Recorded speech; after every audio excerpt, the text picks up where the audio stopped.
And I think it's really great if you're healing from a broken heart, because you're so used to kind of considering other people's feelings other than your own. And I think once you put yourself first, good things can happen, and good things can happen for your healing journey. And also good things happen for other people too. Yeah. I always say, when you give yourself permission to have desires, have needs, have wants, when you give yourself permission to be honest about what you will and will not tolerate, you give other people permission to also have their own needs. Welcome to the X-Files, a podcast about breakups, broken hearts, and moving on. I'm Claire. And I'm Janice. We are breakup coaches, here to help you beat your breakup, Heal your broken heart, and move on to an amazing, abundant life. Happy New Year, everybody! It's 2022. How exciting! Woo! I'm feeling 22. Ooh, I have a good feeling about this year. I have a lot of anticipation for it. I mean, I really feel like 2021 just laid a lot of really great groundwork and foundation for so many things in my life. And I think this is going to be a great year. And I also think something's got to change with the pandemic for the better, finally. I think we thought we were going to see that a lot more last year than we did. And so it's got to happen. It's interesting. Well, it's not interesting you said that. I feel like you're always interesting, Janice. But it's not the most interesting topic after 2 years. But I haven't seen as many of those posts where it's like, I'm going to make 2022 my year. And I think it's funny because it's like people are like, is it going to be my year? I don't know, because who knows? But the expectations. I'm feeling good about it too. I mean, 2021 was definitely a big year of like working super hard for both of us, but also like growing this podcast. We launched our first episode on January 2nd, which is so crazy because Spotify Wrapped does one from a podcaster's perspective. So we got our own little like behind the scenes Spotify Wrapped of our stats. And so we didn't get the one about people listening on New Year's Day, which other podcasters did because we hadn't even launched on the 1st. We launched on the 2nd. So I'm excited to see how many of you guys are tuning in, starting the new year, New Year's Day, like perfectly. Honestly. Yeah, starting it with us would be perfect. Starting it with us is great. So I hope you're listening to all the New Year's Day songs. I mean, there's Taylor Swift, obviously, but I'm also obsessed with that old U2 song, New Year's Day. Well, it's very good. It's a good idea. Rolling song to start the new year with. So, and if you're listening to us in addition to those songs, it's an honor. And thank you, and Happy New Year. Yeah, and it still counts if it's just in January that you're listening. It definitely still counts. Welcome. If you're new, welcome. And if you've been with us on this journey the last year, thank you so much. Yeah. We really, really appreciate it. It's been overwhelming to find out that people not only listen, but that it makes a difference. So yes. Just so it's indescribable, not undescribable, indescribable. Now it's in my head. Now I'm speechless. It makes me speechless. So thank you so much. And we'd also love to help you one-on-one, not just over the podcast. If you're working on getting over your ex from last year or the year before, we do offer one-on-one coaching as well. This episode is all about manifesting that new beginning, and one of the best ways to do that is with the accountability and the confidence that a coach will help instill in you. So this is obviously the perfect time of year to get some extra support and make sure that you start the year off on the right foot. And that's also why we are doing this episode. So Are you really wanting 2022 to be the year that you finally kick your breakup and really, really open up this new chapter of your life? Well, there are a lot of ways that you can do that you might not have thought of. So we thought a fun New Year's episode would be to share some of our favorite manifesting tricks and practices that may help you to start designing a life you will love without your ex. Let's do it. All right. So we kind of come at law of attraction maybe like from different experience levels, but I think we're both like very much like manifesting works. We can't quantify it scientifically, but it just does. Like you talk to anyone who has become successful, whether it's in business, in life, in relationships, in just like overall fulfillment and happiness, like they are practicing these things whether or not they call it law of attraction or not. And what you just said and at the very last part of your sentence is that success and happiness, because I think that there are a lot of successful people out there who aren't happy still, and it's because maybe they don't believe as much in manifesting. But the ones who are successful and happy, that's why they're successful, and that's why they are happy. Certainly. So we have some basic beliefs about manifesting and healing. So number one, the words we use to talk about our breakup and our healing matter. They matter so much. That's why we're constantly, if you've been a long time listener, you know, we're always saying, let's reframe that. Let's change that thought to like from a negative mindset to at least a progress mindset. Even if you're not able to get fully into, I'm going to get over my ex, it can just be, I'm learning to get over my ex instead of, I'm never going to get over my ex. You know? Or I can't, or I can't, So the words we use super matter. So especially for the folks who are more in the moving on chapter of our podcast, that counts too. So don't say that the apps have no one good on there. You're on there. And I think you're great. So you can't be the only one. So anyway, the words we use matter. I'll step off of my soapbox for just a second. And then also, number two, mindset is a practice that takes time. We don't expect you to just wake up one day and believe everything we're saying, but we're going to keep saying it over and over again with full belief until you're there too.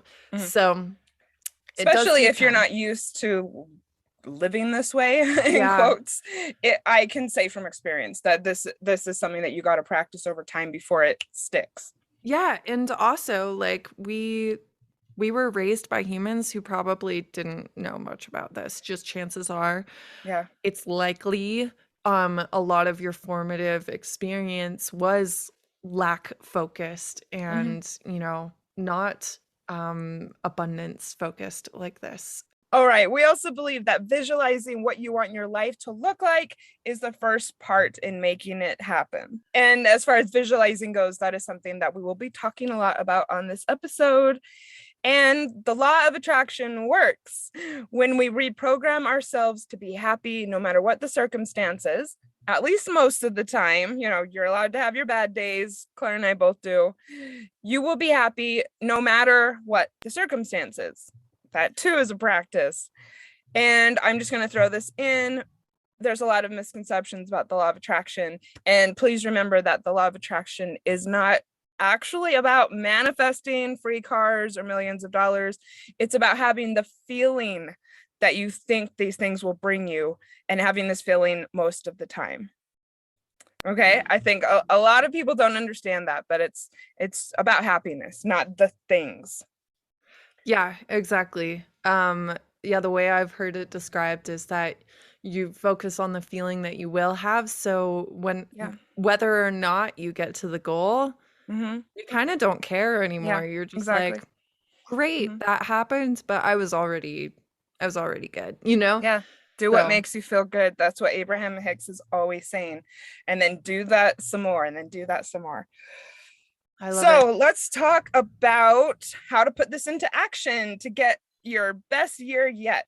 Our first tip is to use affirmations. Affirmations help change the way you talk about your life. So this can really help you turn a corner with your healing. And it's also one of our favorite things to talk about on the show. And if you listen to us, you knew it was coming. So here it is, affirmations. So affirmations are positive messages about what you want your life to look like and feel like that you repeat daily in order to help your system start believing them. So they have to be phrased in a way that what you want has already happened, basically. Yeah. And I use affirmations typically as kind of a hybrid with reframing thoughts.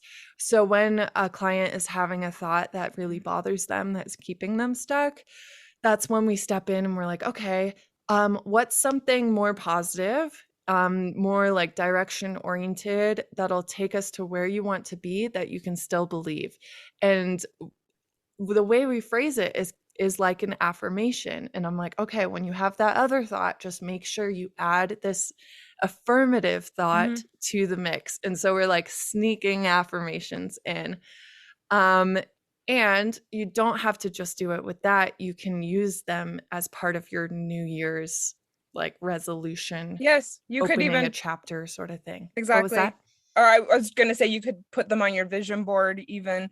There are so many ways to use affirmations. We are not going to talk about them all today. Yeah. I will say that sometimes I like to write 4 or 5 separate affirmations on separate index cards and say them out loud as part of my morning or evening meditation practices. I did this in the month of December. I wanted to manifest clients. I had an expensive holiday I was paying for, and I wanted to have a happy holidays. And so I wrote an affirmation for each thing. Yeah. And I would say them at night, kind of before bed, and very effective. And then also sometimes I select one for the week and I put it in my work area to keep me positive and, on theme. Yeah. And if this is something that is kind of lighting you up, we do have several X-Files resources to help. And I would say now is the time to do this. It's the beginning of the year. I would say dive in. So first of all, we've got episode 25, which is the healing power of affirmations. And then right after that in the feed, you will see a bonus episode or a bonus resource that is breakup affirmations.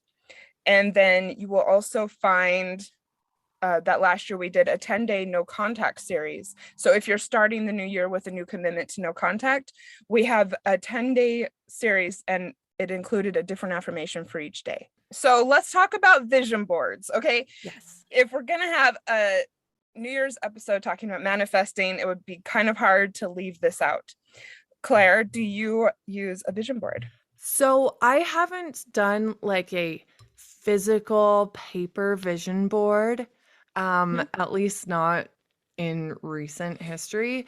But I kind of do something.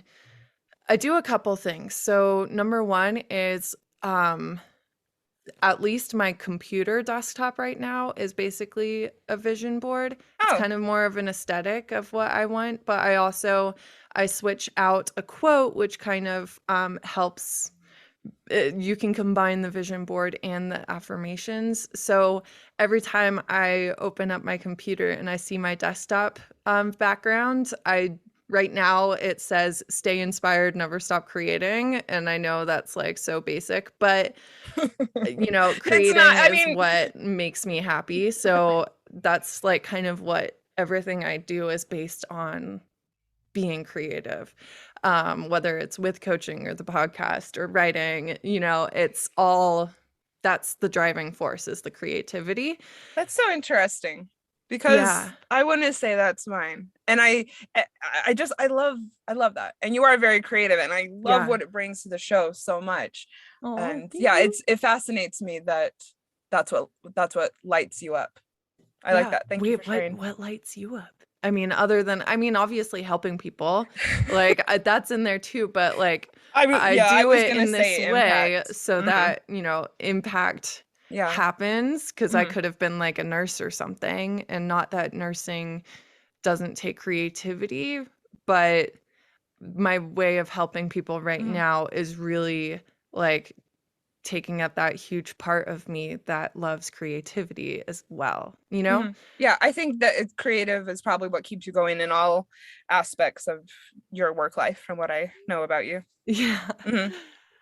Well, cool. So yeah, so I have desktop backgrounds. In the past I've used my phone as well, because I'm like always on my phone. So every time I open, the lock screen or whatever, it's like another reminder of an affirmation, or like if I'm saving up for something, I'll have that as the background because it'll help me stay motivated, and also less online shopping if the thing I'm saving for is right there before I log into Amazon.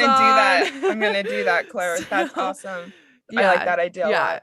I have a lot of other things as well, but tell us about your vision boarding. Yeah, so I'm kind of fired up about vision boards right now because, I just finished a year with definitely my best vision board yet. That's a gorgeous piece of art and that was very effective. So I just want to just kind of explain how I did it. I think it really works to do what is going to be fun for you. But I came up with this concept last year, and it just sort of came to me over time. When I was approaching 2021, I knew I wanted to do it. We were just starting the podcast, and I knew I wanted to call things in, but I could not get started with physically doing it. And so it was well into January when it finally all came to me. Oh yeah, I remember that. Yep. I guess I needed to kind of get the lay of the land or something. Yeah. And so slowly through the month I did it. And how I did it was, first of all, I would sit in meditation and not really think about the year ahead, but just kind of let things come to me. And then just various words just came. And as I went, I would write them down in my journal. I had things like books, glitter, X-Files, helping people, things like that. And then also different colors kept coming to me. So over time, I just kind of started having this visual concept. And then eventually I knew that I had gotten kind of to the end of all of the words. So then I put all of the words on different pieces of paper in my fancy hand lettering. And I created a collage with the words, just the words. So in my case, I wasn't using, magazine cutouts of houses. If that works for you, that's great. But this was a board that used the words. And then I love flowers. I'm such a flower person. I cut out a lot of pictures of flowers from magazines, and I placed the flowers around the words. And in the end, it was such a visually appealing vision board to look at. And then I put it up in my room where I cannot help but look at it, 20 times a day. And I think that was probably the key for me, is that I would stop and look at it every single day through the day. Yeah. And I got everything I wanted. Yeah. Like I say, I've told you this, Claire, there was one thing that I put on my vision board last year that I put on there because I kind of felt like I had to, because I was working on a project and I felt almost obligated to say that I wanted to call in success for this project. But I had this little feeling in me. Yeah. And that was the one thing that I didn't end up manifesting but other than that, I had great year and got everything on it. Nice. So very I encourage people to do it if it lights you up. If this is exciting to you to create something, then I say do it. Make sure that it's good to look at. Make sure that you do look at it, and get creative and have fun. Sounds so good. This is another thing that I use for manifesting. I'll go through this pretty fast, and it's called the I Desire exercise, and also living a desire-led life. I probably will be doing events around this year, which I'm excited about calling in. So do you find it hard to focus, or do you find yourself getting distracted still with thoughts about your ex? If so, have you ever thought about learning to listen to your desire? About 4 years ago, as people know, I decided that it was time to rely on the wisdom inside of me. And once I did, it changed my life forever. So from what I eat each day to who I spend time with and what I do for work, I listen to my desire. Sometimes speaking our desires to someone else can feel easier than sitting alone and letting our intuition guide us. And sometimes it can feel more difficult. So regardless of what you think about what I just said, the most important way that you can let your desire lead you is just to simply get used to working with it. So during one of my darker chapters in life, I learned the desire inventory. This is not something that I made up. I don't want anyone to think I'm saying that. It was something that I learned through my involvement with orgasmic meditation. In this exercise, it's a journaling exercise where you just simply write out all your desires. It's kind of a what do you call it, Claire? Like a stream of consciousness almost? Yeah. Yes. So I say I do it for 15 minutes, but if I know that this is a big leap for some people who have never done it before, so I say for 5 minutes, set a timer and just ask the universe for anything you want. So get out your journal and a pen and just write sentence after sentence that begins with I desire, I desire, I desire, and then put something at the end. Mm-hmm. If you get stuck, then just keep on writing the word I desire, and I promise you'll have things start coming to you. Yeah. So it's important that you don't think about the practicalities of getting what you desire. Yeah. It's only that you're giving yourself permission to ask for it. And I think that this is a good manifesting tool for the beginning of the year, because you can start to get in tune with what you want to ask for. And I think it's really great if you're healing from a broken heart, because you're so used to kind of considering other people's feelings other than your own. And I think once you put yourself first, good things can happen, and good things can happen for your healing journey. And also good things happen for other people too. Yeah. I always say, when you give yourself permission to have desires, have needs, have wants, when you give yourself permission to be honest about what you will and will not tolerate, you give other people permission to also have their own needs, to also be like, actually, this is a boundary for me. Actually, I would love to do this thing.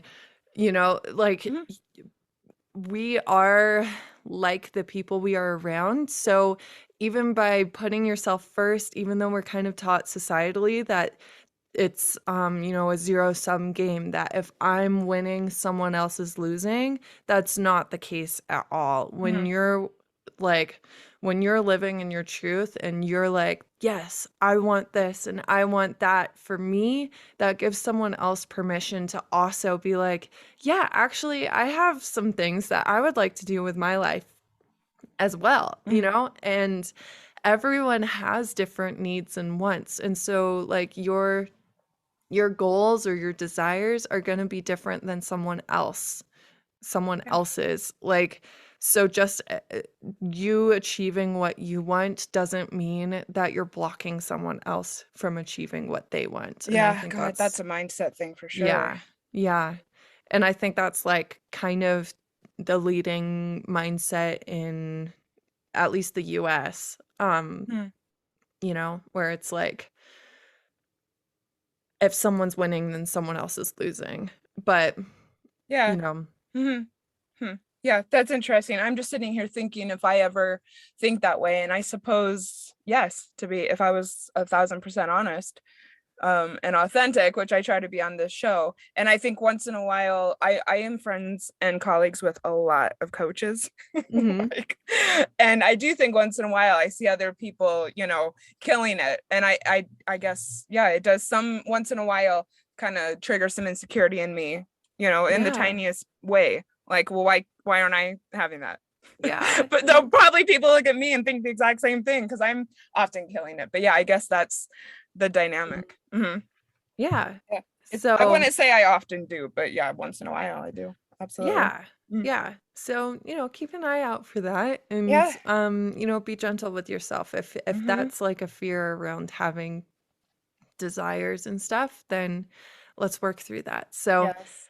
another way to manifest a new beginning in this new year is a new environment. So this is a great way to symbolically and also emotionally start a new chapter in your life, is physically creating a new space. When we change our surroundings, we change what we are used to seeing each day, and our system begins to think that something new has happened, there is there are new opportunities because there's new things around you.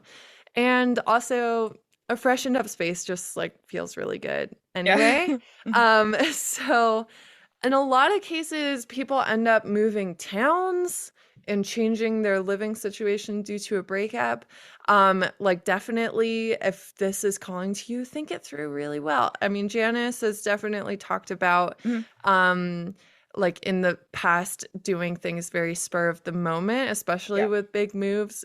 I mean, and that was what I didn't move because the breakup required it. So yes, that's not what we're talking about here. I'm saying like if you need to move away because you're living with your ex, or you need to move town somehow because directly related to the breakup, yes, but please do not make a spontaneous move. Wait a while, please. Yeah, for sure. There's no rush, but I say don't keep living with your ex like that. No, go and do. Don't get out. Like trust me, I was living in Santa Barbara County. It is a very expensive place to live, and I started paying, double the rent that I was before, and it was worth it. I mean, I had no money, but it was worth it. I could not imagine trying to heal while living with an ex. No. Like that. Don't do it. You can still create a new environment even if you're staying put after a breakup. Here's some ideas. So get a roommate. That can be a great way to just like change your environment. Switch things up a bit. Because even if you're staying put after your breakup, like they're bringing new stuff into your space, you're starting to create new memories. Even though you're, don't date your roommate, but like have a platonic roommate. But you're still like making new like connections and friendships, and they'll probably bring their own stuff and kind of change the dynamic of the space. Or you can live alone for a while. Like I did that. I love living alone now. It was rough at first, but like wow, I love it now. So definitely highly recommend living alone if you can. Another way to change your environment is, getting out of town, like doing those like weekend trips or week trips if you can, if you have flexibility with your work, getting into a new space, even just temporarily, can just help remind you, okay, the world is big. You can stay with a friend or a family member for a while, like whether it's a week or a month, that can just like help bring you into a different kind of rhythm and environment. Yeah. If it's a positive opportunity, I think that this could be good. Yeah. But be careful who it is. Yeah, be careful who it is. Yeah. The friend or family member, I mean, friends are different, but family for sure, like, be realistic about whether this will be the best thing for your mindset, because sometimes family can just like say the darndest things. Definitely. And I think, we put this on the list very much. If you have someone you're really close with who you just want to go and pal around with and be near during this hard time because you think that's going to be a positive force in your life. Yes, don't just pick someone who's gonna let you crash just because they'll let you. Trust me. Yeah. And it can make it worse. Yeah.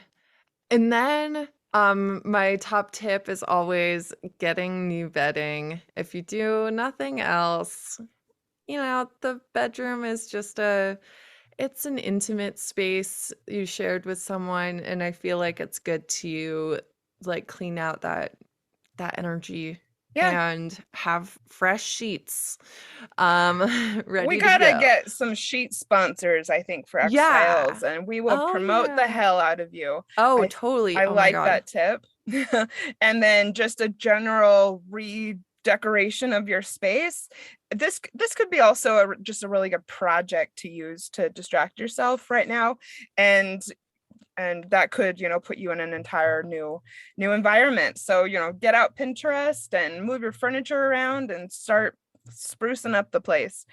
Another way to change your environment is changing up your morning routine so that you're doing different things in a new way in your space. Yeah. If you work from home, or no, regardless of where you work, you can revamp your workspace because you spend a lot of time at work. So whatever that may mean for you, sprucing it up, adding new things, decorating it, making it more enjoyable. Great way to change your environment. You could join a co-working space. That's obviously going to be a huge change of environment if you're someone who works from home. Mm-hmm. And finding a new restaurant or cafe to spend time in. I think it's really good to kind of have a local place where you hang out and people know you, and you can go in the evenings or go for dinner and get out of your normal surroundings. So maybe pick a new place and kind of start spending time there. Yeah. And I have really, really, really loved having my new space this year. And I would definitely say that I've added some magic to it. So if someone is moving to a brand new space, I would love to hear from you, and I would love to work with you to make your own space magical. So please hit me up. That would be so exciting for me. Amazing. And when it comes to changing your environment, whatever it is, just really commit to it. Mm-hmm. Switch things up, and you will really start to make a new chapter in your life.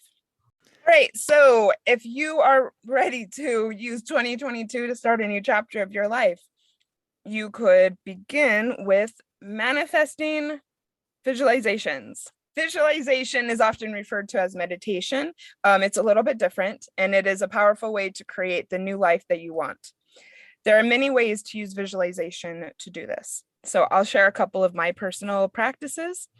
So first of all, in the morning, I would say most of the time, but not always, I use my meditation app, and I just think about what I want my ideal day to look like.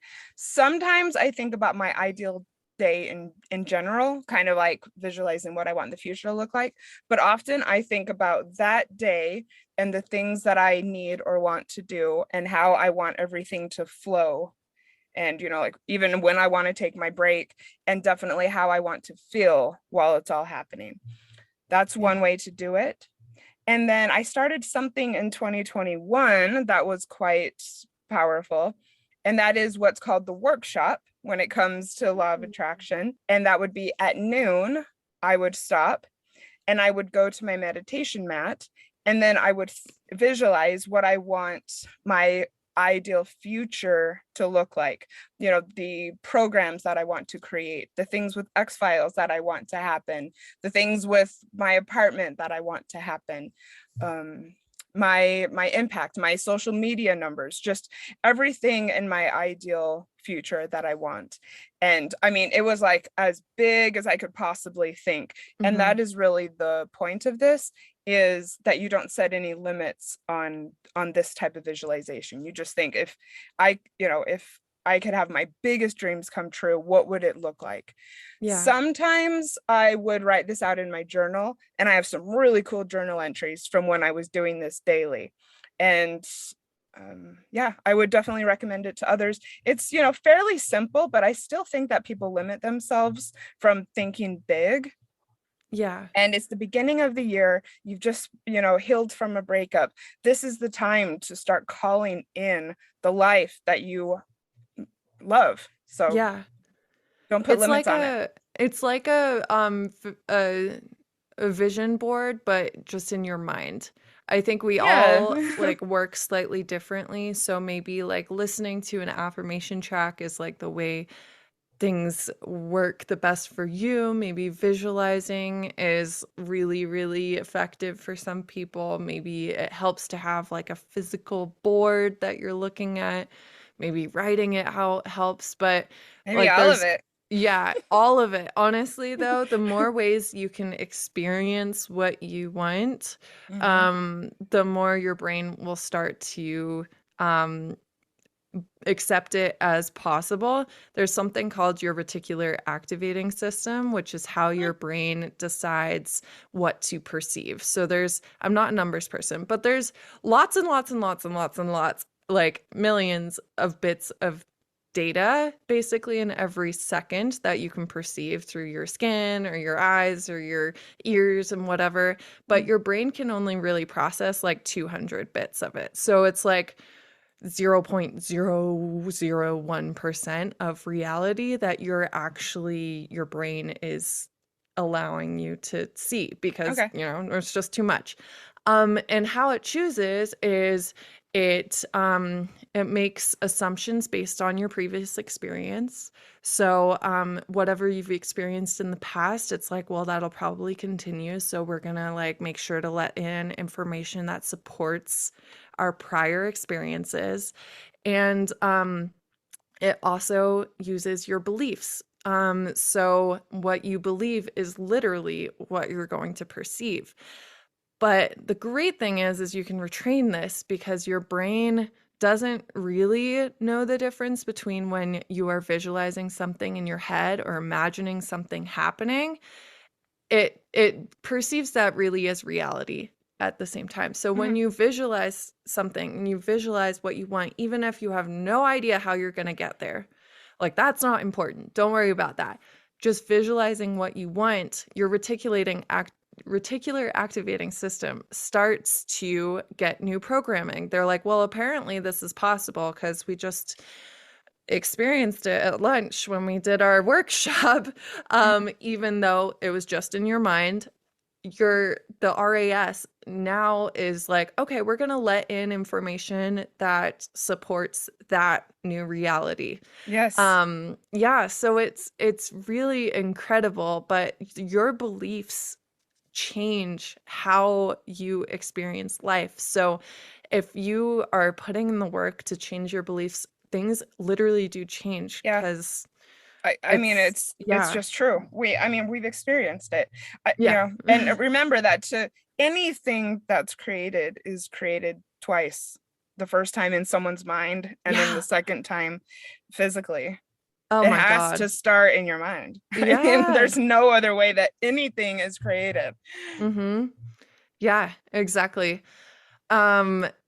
Yeah, I mean, there's an experiment, right, where you're walking down the street and you see someone you met at a party and you're like, oh, we had such a great conversation, like they'll totally remember me. So you wave and you say hi, and they just like ignore it and they blow right past you. Okay. So like based on your previous experiences in life, you'll either think, wow, how rude, they just ignored me. I must have actually not had a good conversation with them. They must have thought I was stupid or something.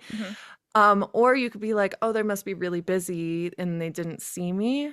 And so whatever like perception you have of an interaction is informed by what you believe about yourself. So like that person, yeah, they could have very well not seen you. Yeah, they could have very well ignored you, but your experience of that interaction changes based on.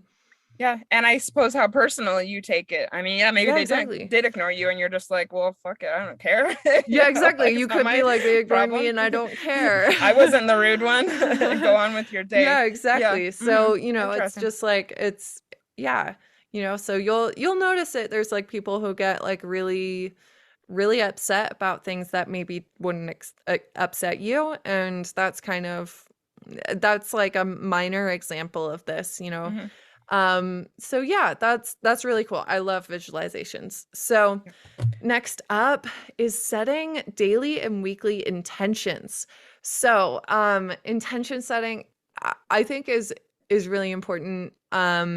We both listen to Sex with Emily. It's like an amazing podcast. Go check it out. If you want to free yourself, free yourself, free your body and everything. Yes. I don't know, but basically, she's amazing. It's a really entertaining podcast. But what she does each time is she sets an intention for the podcast with the listener, and she also invites you to set your own intention. So I think that's something really cool and powerful that she does. And, you know, it's important because we can get like kind of stuck in the flow, like especially Janice and I, we have so much going on right now. So it really helps me to take a moment and like before I start working on a script or before I start recording, be like, okay, I'm not just recording for recording's sake. Like, what's my intention? And it's literally like a 2-second thing, and I do it in my head. I don't even like really like pause, but I'm like, what's the intention? Okay, I want this podcast to give someone at least one action to take away. You know, it's kind of like, I don't know, it's so habitual now that I don't even think about it. But like, I realize that not everyone approaches every interaction in their day like this. Yeah. How do you handle it, Janice? I mean, I wouldn't say that I go about setting intentions through my day as much as that. So I think that's really cool. I'm glad that you shared that for sure. I keep on thinking that we need to set intentions at the beginning of our recordings. Maybe we can call that in this year. Yeah, maybe we'll do that. One thing that I do, I kind of work weekly, and most of the time on Sundays, I take my Sunday evenings, which is why I'm very, very rarely doing anything on Sundays because I have to have this in my life. And I do the desire inventory for what I want out of my week. And then so I write for 15 minutes about what I want, and then I go back and I read it, and I kind of circle the big things that I really want for my week, and then I write them on a piece of paper and put them in my workspace so I can see.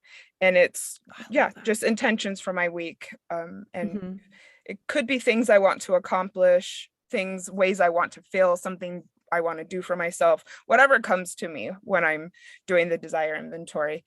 Nice. And then I keep them somewhere where I can be reminded of them through the week. I love that. I need to start doing that. If it works for you. Yeah. I'm very much, I haven't done a habit tracker before, but Janice has got me on my first month of habit tracker. I can't wait to see how it turns out. Honestly, I've been doing it for 3 days, and I've stuck with it for 3 days, which is impressive for me because I get these grand ideas of what I should do, and then, you know, I obviously don't. Not every time. It'll be like, oh, like I forgot I was saying I was going to do that, and now it's been like a week since the last time I read, you know. And that's why I do it. Exactly. Yeah. Yeah, because it's right there. You can't. So you can't forget. And I mean, ticking off those boxes just feels so good. Yeah, because otherwise the days just go so fast, and then before I know it, I'm like, it's been like 2 weeks since I called my parents, or like, you know, and I'm not gonna daily call my parents. But I think maybe I should do it more than every couple weeks. You know, I don't want to let time slip by like that. So, but I do naturally. So next one, creating a powerful morning routine. Like, I love morning routines. Same. I'm so why is a morning routine so important for manifesting a new beginning? Well, it's because when we start the day off on a positive, happy, grounded foot, we take that energy with us into the day, and we're more likely to stay connected in that energy. And when we stay connected to that energy, we allow more positive things to happen in our lives. It's kind of like I don't know. It can go both ways. If you're in a bad mood, I'm almost like, how can I make my mood worse? How can I just like stay in this hole, you know? But when I'm happy, I'm also like, let's stay happy. Yeah. And, you know, my choices and my mindset and everything flow from there. An object in motion stays in motion, right? So make Yeah, sure that girl. motion is in Totally. the right direction that you want to go. Yes. Yeah. So it is very personal. So, like, a morning routine may be very different for different people. So, while you may see a lot of social media posts that suggest a walk, a meditation, journaling, lemon water, gratitude practice, like, that's not all of those are going to work for everyone. So, Janice, what is in yours? So, I am also someone who kind of lives and dies by their morning routine. Yeah. I really need to get grounded at the beginning of my day, and especially Monday through Friday. I just can't even be effective at all if I don't do this. So I have a morning routine that is, I guess, kind of indulgent, which I definitely recommend, especially if you're going through a breakup. Yeah. But again, like, this is what works for me. I like to live indulgently. So starting my day off in that way definitely works, and it just carries on into all of my life. So what I do wake up fairly early for someone who doesn't have to get to an office. And first of all, I start my morning routine the night before, in that I get my drip coffee maker completely ready. So admittedly, I'm not using fresh water, because then when I wake up in the morning, I can just get into the kitchen and hit the button. And then, you know, put water on my face while my apartment, you know, fills with the wonderful aroma. Then I get my coffee ready, and then I go back into my room and back into bed, and then I read for maybe 30 or 40 minutes, or I kind of just sit there with my coffee and just kind of think about my day, think about things that are going on. But every single day, I always get back in bed with that coffee. So after I do that, I get dressed, and then I go and I do my meditation. And then after my meditation practice, I go for a walk. I get outside. Every day before I start working, I go outside. Maybe not if it's definitely not if it's raining. Sometimes if it's snowing, I still get out, but if the roads are not safe, I don't. But we're living in Denver, that's not an issue that often. We are very, very lucky here. Yeah. It's only like a handful of times a year that I can't get outside. And then I come back in from that. This is when I check my email and shower and have breakfast in kind of like an hour time slot. I kind of slowly do all of that. And then after everything, that's when I start work. That's awesome. I wish my morning routine is not quite as consistently, like, that's more like my weekend routine, like my weekend morning routine, because I have a lot more time. But yeah, so for me, I wake up and I used to have like the Wi-Fi lights, so I could just tell Alexa to turn on my lights, which really helps me like wake up, because I also can't sleep if it's like light at all in my bedroom, so I have to have like the blackout curtains, and that makes waking up hard. So I end up like, I turn the lights on to 50% and then a couple minutes later to 100%, so it kind of simulates the light rising in the sky. But so that's, I need to figure that out, because I got new Wi-Fi and they haven't worked since, so I'm working on it. But that's what I normally do. And then I turn on a podcast, and it's very specific. Yeah, because I need something to start, like, to keep me in consciousness, basically. And so it's usually like a mindset or like productivity type podcast, because it gets me into like the badass like boss babe mode, and I know that term is like not cool anymore, but oh, come on. If it resonates with you, I know these things come and go as trends. Now it's like the anti-boss babe movement and the anti-hustle, but I'm like, that was actually girl working boss for me. Yeah, it's whatever. Do I don't know. Do you like obviously be kind to others, but do you? So that's what I do. So I have my podcast going, I get out of bed, I make my matcha tea, I stopped drinking coffee. I even put my Keurig like in the closet, like it's done. So that has been amazing. So I make my matcha, drink my matcha while listening to the podcast, and then once I've drank my matcha and everything, then I do this meditation. It's called Kirtan Kriya. I'm not sure if I pronounced that right, but it's amazing. It's kind of like a chanting meditation. I love Kirtan. Yeah. I've been looking for one in Denver. Oh my God. You do that in the morning. Yeah, so I was just doing it at any point during the day, and recently I've moved it to the morning so that I will be more consistent about doing it, and also because it just feels amazing. So I highly recommend looking up that meditation. It's perfect for someone who doesn't like just sitting in silence and not doing anything. I go a little bit crazy. So this gives you something to do like physically and verbally, and you're like keeping track of it. It's like rhythmic. There's been a ton of research actually by the Alzheimer's Association on specifically this type of meditation.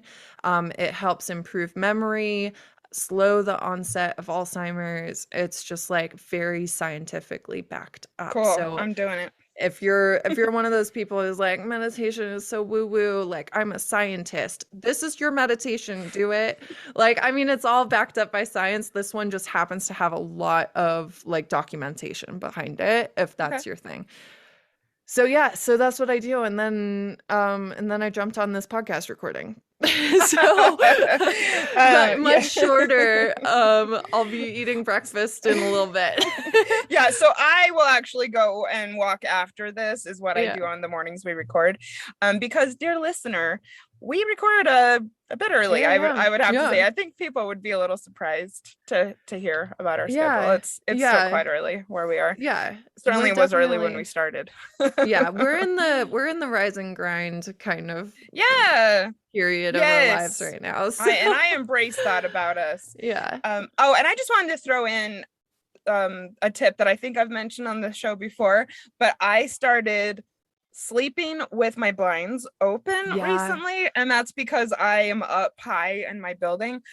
I feel that I have privacy. I know that's not going to work for everybody, and so the sunlight, is just coming straight in at me in the morning, and for me, I love that. It helps me. It's very inspiring. It feels good. I enjoy it, and it makes it easier to get up. Like I said, it's not going to work for everyone, but if this is something that's accessible to you, I love it. I cannot close these things. I gotta have them open. I mean, I would do that if I could sleep like when it was actually nighttime. I love waking up to natural light. So you're gonna is get there like Alexa's a remote control blind that you can use in an apartment, like renter friendly remote control blinds? Anyone has an idea for me, please let me know. That's gotta be out there. It's gotta. So, do you want to design a morning routine of your own? I work with clients on this, and it's kind of eye-opening sometimes because I kind of find out that people aren't really sure where to start. So 2 of my tips are, first of all, bring music into your morning routine somehow. So Claire is doing her chants, which I think is really cool. Or you could design a morning playlist. You could put on upbeat music. This is just, one small and easy thing that you could start doing consistently that will kind of, it'll signal to your system that it's morning. It'll get you in a good mood. And like I said, consistency is the key. And then another thing that's easy and quickish is to just take 5 minutes to think about what you want your day to look like, what you want your theme of the day to be, what you want your intention to be. Just 5 minutes. And again, consistency. So let us know how you go. Awesome. All right. Up next, cut all ties with your ex. Come on, we got to guys. go there. Sorry, everyone. We got to go there because we got to remind you one more time, many more times.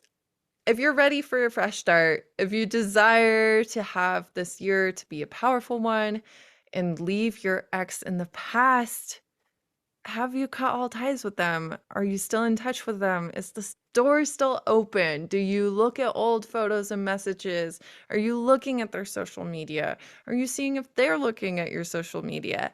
Like, you have to leave this person in the past. You have to treat it like they literally don't exist anymore. I mean, the new year could be a great time to finally delete all that shit. Yeah. Like, why are you I don't want to sound frustrated, but like, why are you bringing this with you into another year? You know, like, get off this episode and go and delete whatever you need to delete. Yeah. Mm-hmm. Yeah. You know, like, we know it's hard, but we're going to keep pushing it because it is very important to your healing and to moving into the future. You can't really do that if you're just like clinging to the past.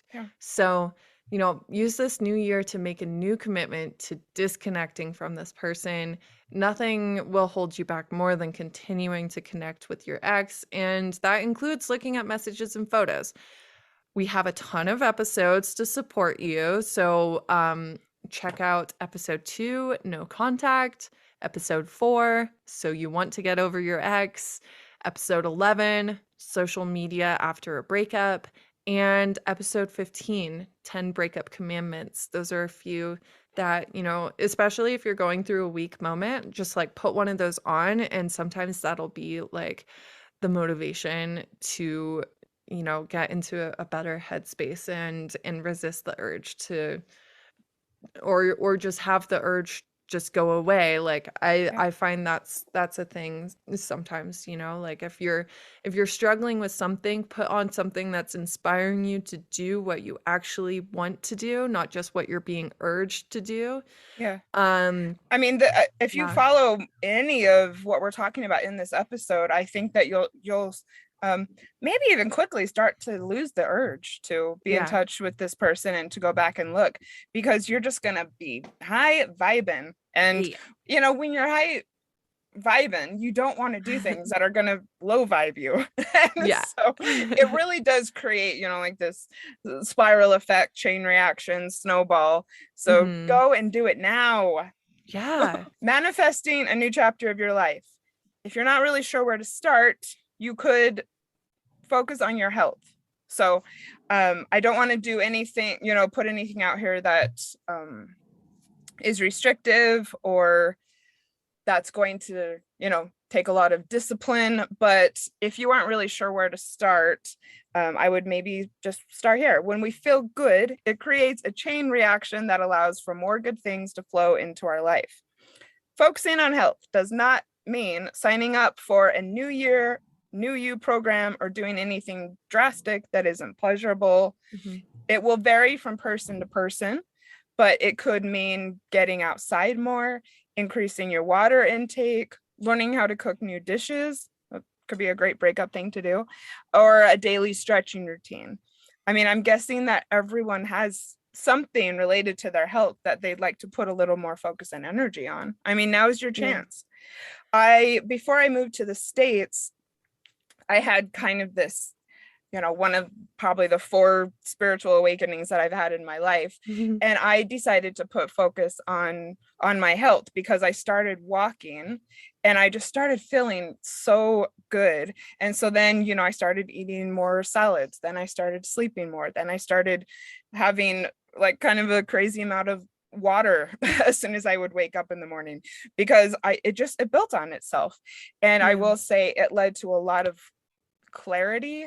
I feel like the mind fog that I was experiencing for a long time went away. I started realizing what it was that I want. And like I said, I felt better. I definitely had way more energy, way more, which was great. And I don't really know how much I can get into this now, but I had been someone who was depressed often. Like I thought that depression was going to be, like this lifelong challenge for me. And I have to say, when I started focusing on all of these things, it really went away. And when it comes up in my life still, it goes away faster. I'm sure that there's science in there somewhere, but that's my experience with focusing on health, or renewed focus on health. Yeah. Yeah. I mean, I used to be the person who was like, if I'm not pushing myself super hard all the time, then I'm not trying and I'm not like worthy of success, whatever. And I had kind of like an awakening in my life. I was coming out of a period of like super just like a ton of emotional stress and everything. And I actually ended up developing like a chronic pain condition, like an autoimmune disease. And had to, like, for probably the first time, be like, actually, no, we're not pushing ourselves today. Actually, I can't eat that because it's not just like, oh, my diet. It's like I'll literally be in serious pain tomorrow if I eat that. And it's like it's very well managed now. I feel when it's coming on, and I can do the right things to kind of stave it off and make it, duck its ugly head back down. But, like I have a much different like perspective on health now. Before it was like, oh, like CrossFit, work hard, high intensity training, super fit, blah, blah, blah. And now I'm like, actually, my body's kind of tired today. I'm just going to do some stretching, and that's going to serve me more long term than doing like an aerobic workout. Even though an aerobic workout is like healthy and good for you, I'm like listening to my body more and being like, actually, no, that will hurt me more than help me. And it's kind of like, focusing on health doesn't have to be like just kind of the typical things you hear. It can also mean actually listening more to your body. Yeah. Instead of just pushing through all the time. That's a good way to put it. Yeah. So I wonder if I would have run into like the same health issues that I have if I had been more like less in a push through mindset and more in a listen to my body mindset. Well, now you are. Sometimes, Yeah, some exactly. we have to learn these lessons somehow. Exactly. So we have to learn it somehow. All right. So coming up now, we've got another point. I think our final point. Yes. Reclaim your weekends. Yeah. Woo. So a lot of times we're working with people who have like a 9 to 5, Monday through Friday. They kind of have like their weekday schedule. There's things to do, there's distractions, there's accountability and stuff. But then on the weekends, it's like spiral time because like no accountability, you can like really indulge in those like less healthy habits. And so reclaiming your weekends and making them your own again, especially transitioning out of a relationship where your weekends were majorly spent with this person. It was always a conversation about what the two of you wanted to do. Well, now it's a conversation about what you want to do. So what do your weekends currently look like? If you're feeling like you need that new beginning after your breakup, starting to actually change your weekends to be more reflective of what you want is a great place to start. Yes. So, like, are they relaxing, nourishing days that you look forward to and use to show love for yourself? Or are they memories of your ex and that you're alone and just like, wallow? So, planning self-care into those days and filling up your cup can really be a major game changer so that you're not like catching up from the weekend during the week. You're actually like filling your cup prior to the week and like moving into it with more sparkle in your life and feeling like nice and fresh. So some ways you could revamp your weekends: get out for a walk or hit the gym after a nice like lay-in. Yes, always sleep in. Always sleep in. Oh my gosh. My parents always called it a lion, and when I was little, I thought it was like rawr, lion. Oh, a lion. So every Is that time English? I think about it, I guess so. They're English, so right. That would make sense for why they. I mean, okay. It's like one of those things where I don't realize that it's not used in America until someone uses something different, and I'm like, what about lion? So yeah, so have a nice lion, rawr, and then get outside. Like seriously, be near a tree, find something green. Yeah. You know, or if you're in the desert, find something kind of blue and red. I mean, I was raised in the desert. There's lots of things you can do outside that are gorgeous. And I mean, even in the desert, you probably have a neighborhood park or something that yeah. And then pull a Janice. Enjoy your coffee and your books in bed before you get up and start moving around. So really luxuriate. All right, more ideas for the weekend. Revamping your weekend. Take yourself on a solo date. You know, make a reservation, get dressed up, call an Uber, go out and do something special. I think we might have to do an episode on this coming up here at some point. I've gotten a lot of interest in this solo date thing in the past couple of weeks. So I'm glad that it's catching on. Another way to revamp your weekend. This seems a little obvious, but I don't think it is to a lot of people. Don't work. Don't respond to emails. Actually take the day off. Yes, I know that it's hard. You know, this is something that Claire and I really believe in. We cheat once in a while. Well, yeah. I mean, my weekend is Sunday, so I generally work on Saturdays. I think for me, sometimes I take both days completely off. And then if I do have work that I want, I don't use the word have. If I have work that I want or that I prefer to do, I will try and put it all on one of the days so that I can still have the other day completely off. Yeah. Everyone, you need to give yourself a day to unplug. Yeah. If you have ever been burnt out, I would ask you if it's because you don't take full days off. Even having one work commitment on a day, really, it's not unplugging. Even if you just think that it's one thing, it's a much different feeling from completely not having any commitments or anything that you have to deliver. And then along those lines, limit commitments. And even social, you know, like don't have obligations on your weekends. Yes, here and there, definitely, but just something to think about. Maybe start doing weekend day trips. There's so many things probably within just a couple hours of your house that you can go and do and have fun, you know, change of scenery like we were talking before. Some people may enjoy meal prepping on the weekend and find that that's very meditative and that it also helps you get prepared for your week. That's not going to resonate with everyone, but I know some people really get into that. And listen to your desire. What do you feel like doing? What is going to feel good to you on your day off? Take a few minutes, close your eyes, and think about what you want to do, and then do it. And I hope that that is a theme and a practice that everyone takes with them into this new chapter of your life, into the new year. And I wish you the best. We hope that these tips are helpful.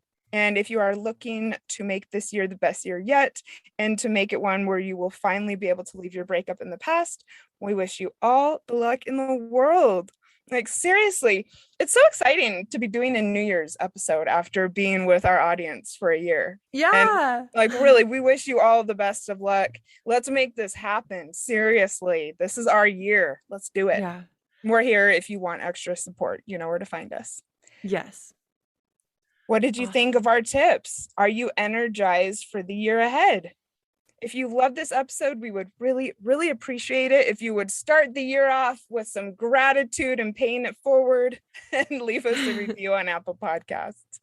Yeah, it really helps us, and if you don't have an Apple account and you don't have a friend who has an Apple account, just follow us on Spotify. I guess that's fine. But, yes. Share us in your Spotify stories.